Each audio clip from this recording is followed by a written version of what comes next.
Algunos juegos fueron destrozados en su lanzamiento, pero con actualizaciones, mejoras y con el paso del tiempo terminaron convirtiéndose en auténticos juegazos. Por eso, hoy vamos a repasar 10 juegos que pasaron de ser odiados a ganarse el respeto de todos los jugadores.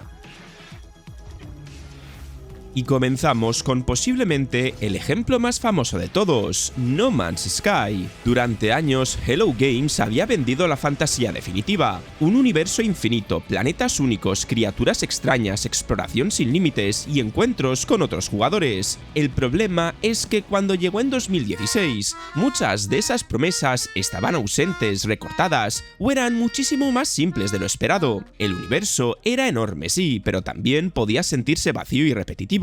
Aterrizabas en un planeta, recogías recursos, reparabas cosas, despegabas y repetías prácticamente lo mismo. El multijugador real no estaba, las criaturas parecían combinaciones aleatorias raras, el rendimiento daba problemas y para colmo, la comunicación previa había elevado las expectativas hasta la estratosfera. La gente no odiaba únicamente el juego que recibió, odiaba el juego increíble que pensaba que iban a recibir. Lo sorprendente es lo que ocurrió después. En lugar de abandonar el proyecto, Hello Games se quedó trabajando, sin montar grandes discusiones ni intentar justificarlo todo. Empezó a lanzar actualizaciones gratuitas que fueron reconstruyendo el juego poco a poco. Llegaron las bases, los vehículos terrestres, una historia más trabajada, mejoras visuales, cargueros, asentamientos, expediciones, juego cooperativo, realidad virtual, personalización, combates espaciales más complejos y planetas mucho más variados. La actualización Next fue uno de los grandes puntos de inflexión, porque añadió un multijugador completo, amplió la construcción y renovó su apartado visual. Después continuaron llegando expansiones enormes hasta transformar No Man's Sky en una especie de plataforma espacial que no deja de crecer. Pero no todos los juegos de este vídeo fueron rechazados por salir rotos. Algunos simplemente tuvieron la mala suerte de ser comparados constantemente con otra obra maestra, y por eso pasamos a Dark Souls 2. El problema de Dark Souls 2 es que tenía que continuar uno de los juegos más influyentes de su generación, y para muchos seguidores, cualquier cambio respecto al primer Dark Souls parecía casi una traición. Desde el principio se notaba diferente. Hideaki Miyazaki no dirigió el proyecto principal, el diseño del mundo ya no estaba tan conectado y algunas zonas parecían colocadas una detrás de otra sin demasiada lógica. En Dark Souls podías descubrir atajos increíbles y entender poco a poco cómo encajaba todo. En Dark Souls 2, en cambio, podías subir por un ascensor desde un molino y acabar de alguna manera dentro de un castillo rodeado de lava. Era complicado no preguntarse qué había ocurrido durante el trayecto. El combate también generó bastante rechazo. Los movimientos se sentían más lentos, algunas animaciones eran extrañas y muchas zonas estaban llenas de enemigos colocados para atacarte en grupo. Además, apareció la estadística de adaptabilidad que afectaba la velocidad con la que utilizabas objetos y a los segundos de invulnerabilidad al esquivar. El juego apenas explicaba esto, así que mucha gente rodaba en el momento correcto, recibía el golpe igualmente y culpaba al control. También estaba el problema de la dificultad artificial. Habían emboscadas constantes, jefes repetidos y enemigos que dejaban de aparecer después de derrotarlos varias veces. Para quienes venían del primer juego, algunas decisiones parecían diseñadas para molestar más que para desafiar, pero con el tiempo, Dark Souls 2 empezó a valorarse de otra manera. Su sistema de creación de personaje ofrece una variedad enorme, el combate permite muchísimas configuraciones, y el modo Nueva Partida Plus cambia enemigos, objetos y encuentros. Además, introdujo ideas geniales, como el uso de dos armas mediante el sistema de Power Stains. Sus 3 expansiones también elevaron muchísimo el nivel, con escenarios más trabajados, secretos, mejores jefes y una exploración mucho más cercana a lo que los jugadores esperaban. Y ahora vamos a pasar con un juego que prometía revolucionar los mundos abiertos, pero que llegó completamente roto, especialmente en las consolas de la anterior generación. Y estoy hablando de Cyberpunk 2077. CD Projekt venía de arrasar con The Witcher 3, los trailers prometían una ciudad futurista increíblemente viva y mucha gente esperaba poco menos que el RPG definitivo. Pero cuando salió, especialmente en PS3 y Xbox One, aquello parecía estar estar sujeto con cinta adhesiva. Habían personajes atravesando paredes, coches apareciendo de la nada, policías que se te materializaban detrás de ti, animaciones rotas, cierres constantes y un rendimiento desastroso. Night City era visualmente impresionante, pero muchos sistemas parecían incompletos. La IA era pobre, conducir podía ser incómodo, y varias ideas mostradas antes del lanzamiento estaban simplificadas o directamente no aparecían como el público imaginaba. El enfado fue tan fuerte que Sony llegó a retirar temporalmente el juego de la PlayStation Store. No era simplemente un título con errores, era un lanzamiento que había destrozado la confianza de muchísimos jugadores. Sin embargo, Cyberpunk 2077 no se quedó congelado en ese desastre. CD Projekt pasó años corrigiendo errores, mejorando el rendimiento y reconstruyendo sistemas enteros. El parche 1.5 añadió versiones nativas para PS5 y Xbox Series, mejoró la IA y ajustó muchos aspectos de toda la experiencia, pero el cambio grande llegó con la actualización 2.0, que renovó el sistema policial, los árboles de habilidades, el cyberware, el combate desde vehículos y las persecuciones. Ya no parecía solamente un juego reparado, sino una versión mucho más cercana a lo que debía haber sido desde el principio. Además, Phantom Liberty añadió una nueva zona, personajes memorables, decisiones complicadas y una historia de espionaje que está entre lo mejor del juego. Todo esto permitió que también brillaran sus grandes virtudes originales: Night City, la música, la narrativa, Johnny Silverhand y unas misiones secundarias muy potentes. Ahora vamos a pasar a un juego que realmente se ganó el enfado del público por culpa de uno de los sistemas de monetización más polémicos de la industria, y ese es el caso de Star Wars Battlefront 2. Su principal problema fue su sistema de progresión. Las famosas cartas estelares mejoraban habilidades, armas y estadísticas, pero podían conseguirse mediante cajas de botín. Es decir, alguien podía gastar dinero, abrir varias cajas y obtener ventajas frente a otros jugadores. Por eso mucha gente lo consideró un juego de precio completo construido alrededor del paga para ganar. La situación empeoró cuando los jugadores descubrieron la enorme cantidad de horas necesarias para desbloquear personajes como Darth Vader o Luke Skywalker. La respuesta de EA intentando justificar aquel sistema se volvió histórica, pero no precisamente por algo bueno. La presión fue tan fuerte que la compañía desactivó las compras con dinero real, justo antes del lanzamiento, y anunció que toda la progresión se conseguiría jugando. El problema es que el daño ya estaba hecho. Battlefront 2 se convirtió en el símbolo de las cajas de botín abusivas, aunque debajo de toda aquella polémica había un multijugador realmente divertido. Con el paso de los meses, DICE rediseñó por completo la progresión. Las habilidades comenzaron a desbloquearse y mejorarse jugando con cada clase, héroe o vehículo, mientras que las cajas dejaron de determinar el poder del jugador. Después llegó una cantidad enorme de contenido gratuito. Se añadieron Obi-Wan, Anakin, el General Grievous, el Conde Dooku, nuevos soldados, mapas como Geonosis y modos mucho más ambiciosos. Supremacía Capital, por ejemplo, permitía participar en batallas enormes que empezaban en tierra y continuaban dentro de las naves enemigas. Y después de un título que estuvo en boca de todo el mundo por sus polémicas, pasamos a uno que sufrió justo lo contrario. Casi nadie entendió realmente lo que intentaba ofrecer, y estoy hablando de Prey. Muchísima gente esperaba una continuación del Prey del 2006 o algo relacionado con aquella saga, pero lo nuevo de Arkane no tenía prácticamente nada que ver. Era una aventura de ciencia ficción más lenta, compleja y centrada en la exploración, así que muchos jugadores entraron esperando un shooter espacial directo y se encontraron con puertas bloqueadas, correos electrónicos, códigos, inventarios y habitaciones que habían que estudiar con calma. Además, su lanzamiento no fue precisamente perfecto. Habían errores, problemas de rendimiento y un fallo especialmente grave que podía corromper partidas guardadas. Para un juego en el que podías pasar decenas de horas revisando cada rincón de la estación Talos 1, perder el progreso era una auténtica pesadilla. El combate también dividió bastante. Las armas no siempre se sentían potentes, los enemigos podían aguantar demasiado, y los primeros enfrentamientos eran duros si no entendías bien sus sistemas. Y luego estaban los mímicos. Al principio era genial ver cómo cualquier taza, silla o rollo de papel podían convertirse en un alien, pero aquello también hacía que algunos jugadores avanzaran golpeando absolutamente todos los objetos de cada habitación. El problema es que Prey nunca quiso ser un simple juego de disparos, era un simulador inmersivo, un juego que te daba herramientas y te dejaba resolver los problemas a tu manera. Podías piratear una puerta, buscar una contraseña, convertirte en un objeto pequeño para atravesar un hueco. o construir una escalera improvisada con el cañón glue. Casi siempre existía otra ruta esperando a quien tuviera curiosidad. Con el tiempo, la gente empezó a apreciar precisamente eso. Su estación espacial estaba increíblemente conectada, las decisiones tenían consecuencias, y la historia jugaba continuamente con tu identidad y tu percepción. Incluso su expansión, Moon Crash, experimentó con una estructura muy original.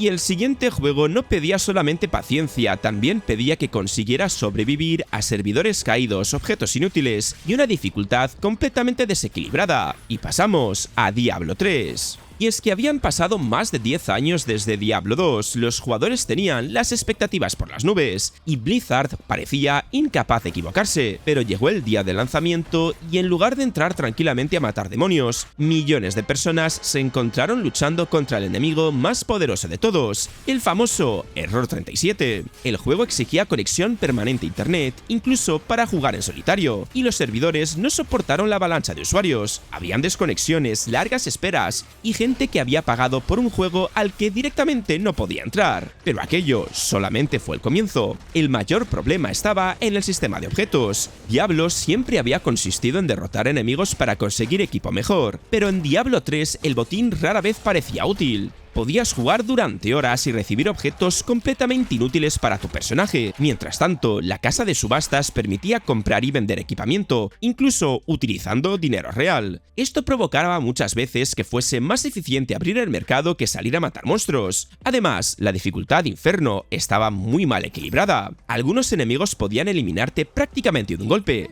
Ciertas clases sufrían muchísimo, y avanzar dependía demasiado de conseguir objetos extremadamente concretos. El resultado era una experiencia frustrante, repetitiva y demasiado alejada de aquello de lo que los jugadores de Diablo esperaban. La gran transformación comenzó con Loot 2.0 y el cierre de la casa de subastas. Blizzard reconoció que aquel sistema perjudicaba la esencia del juego y apostó por un botín más útil, abundante y adaptado al personaje. Después llegó Reaper of Souls y añadió al cruzado un nuevo acto, el modo aventura, contratos y las fallas. De repente, Diablo 3 dejó de obligarte a repetir la campaña constantemente y te permitió entrar, destruir hordas de enemigos y conseguir mejoras con mucha más rapidez.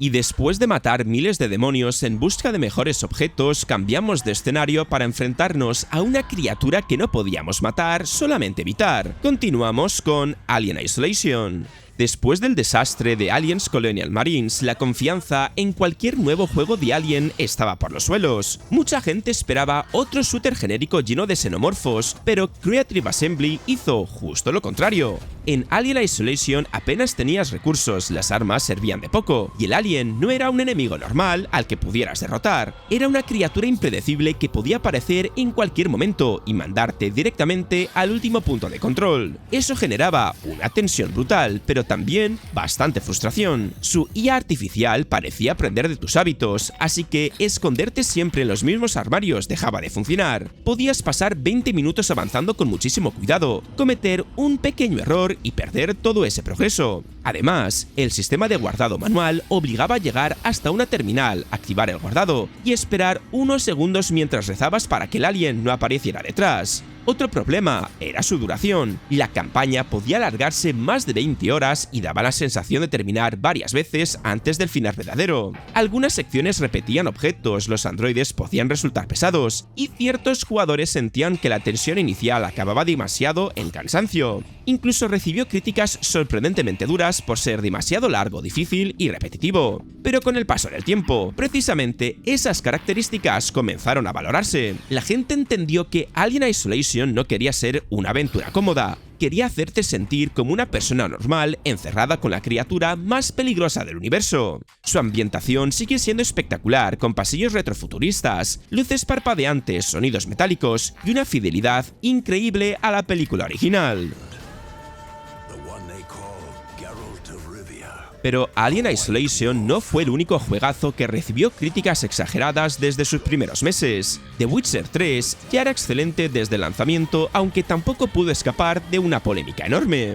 El gran enfado vino por el famoso downgrade gráfico. Las demostraciones anteriores mostraban una iluminación más espectacular, efectos más potentes y escenarios mucho más detallados. Cuando llegó la versión final seguía siendo un juego precioso, pero algunos jugadores sintieron que no se parecía exactamente a lo prometido. A esto se sumaban errores, bajadas de rendimiento, personajes flotando, misiones que se bloqueaban y tiempos de carga bastante molestos en consolas. Los primeros parches tuvieron que corregir problemas de rendimiento, guardado automático y numerosos fallos de las misiones. Además, controlar a Geralt era más complicado de lo necesario. Parecía que llevaba patines, giraba de manera extraña y podía ser desesperante intentar recoger un objeto colocado justo delante de él. El inventario tampoco era especialmente cómodo, el sistema de combate necesitaba práctica y las caídas eran mortales por razones absurdas. Pero debajo de todos esos problemas ya existía un juegazo. Su mundo estaba lleno de historias interesantes, decisiones difíciles y misiones secundarias que parecían aventuras principales.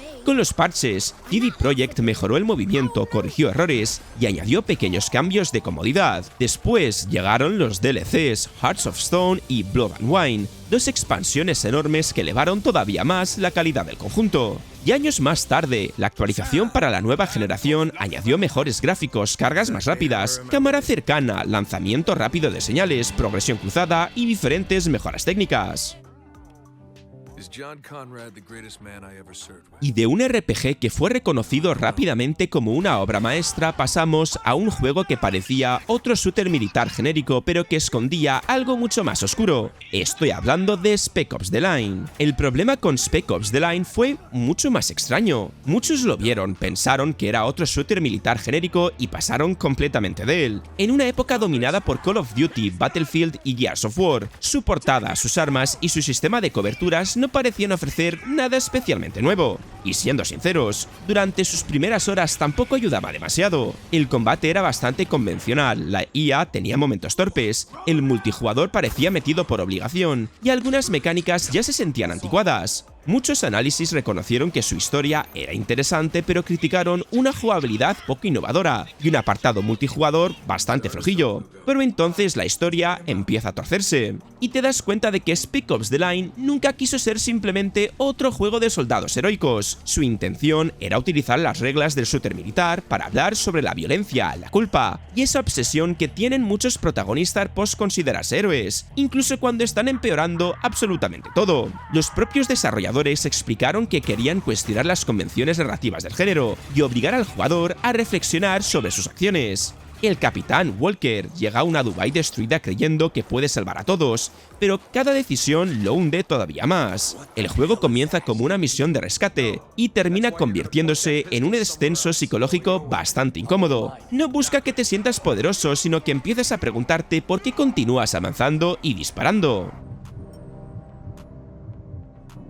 Y para cerrar con este vídeo, pasamos a un caso todavía más extremo. Un juego que salió tan roto que necesitó ser salvado por su propia comunidad. Estoy hablando de Vampire the Masquerade Bloodlines. Para empezar, el juego estaba plagado de fallos técnicos. Habían misiones que no avanzaban, personajes que se quedaban bloqueados, animaciones extrañas, caídas de rendimiento y errores capaces de impedir que terminaras la historia. Incluso después del único parche oficial, siguen existiendo problemas muy graves. Era uno de esos juegos en los que guardar constantemente no era una recomendación, era prácticamente una obligación. Además, tuvo la mala suerte de lanzarse el mismo día que Half-Life 2. Y claro, competir contra uno de los videojuegos más esperados de la historia no era precisamente la mejor manera de llamar la atención. Aunque ambos utilizaban tecnología del motor Source, Bloodlines se veía más torpe, estaba peor optimizado y parecía bastante menos pulido. El combate tampoco ayudaba, disparar era impreciso, las peleas cuerpo a cuerpo podían sentirse rígidas y la parte final abusaba demasiado de los enfrentamientos. Dependiendo de cómo hubieras construido a tu personaje, algunas zonas podían convertirse en una auténtica pesadilla. Pero entonces estaba todo lo demás. Los diálogos eran brillantes, los personajes tenían una personalidad increíble y cada clan vampírico cambiaba realmente la experiencia. Jugar como McLeavian modificaba muchas conversaciones, mientras que elegir un Nosferatu te obligaba a moverte por las alcantarillas para no asustar a los humanos. También podías resolver misiones utilizando persuasión, intimidación, seducción, pirateo o violencia. El juego reaccionaba a tus decisiones y conseguía que Los Ángeles pareciera un lugar decadente, peligroso y lleno de secretos. La gran salvación llegó gracias a la comunidad. Durante años, los aficionados fueron creando el Unknown Official Patch, corrigiendo errores, recuperando contenido y mejorando la compatibilidad con equipos modernos. Actualmente la versión de GOG incluye directamente la edición básica de este parche comunitario. Y al final, estos han sido 10 juegos que pasaron de ser odiados, criticados o completamente incomprendidos a convertirse en títulos que hoy merecen muchísimo la pena jugar. Y ahora quiero saber tu opinión. ¿Cuál crees que tuvo la mejor redención de todas? ¿Cyberpunk, No Man's Sky, Battlefront 2 o algún otro que no haya aparecido en este vídeo? Déjamelo abajo en comentarios. Y si te ha gustado el vídeo, dale al like, al hype si lo estás viendo desde el móvil y suscríbete si todavía no lo estabas. Dicho esto, nos vemos en el próximo vídeo.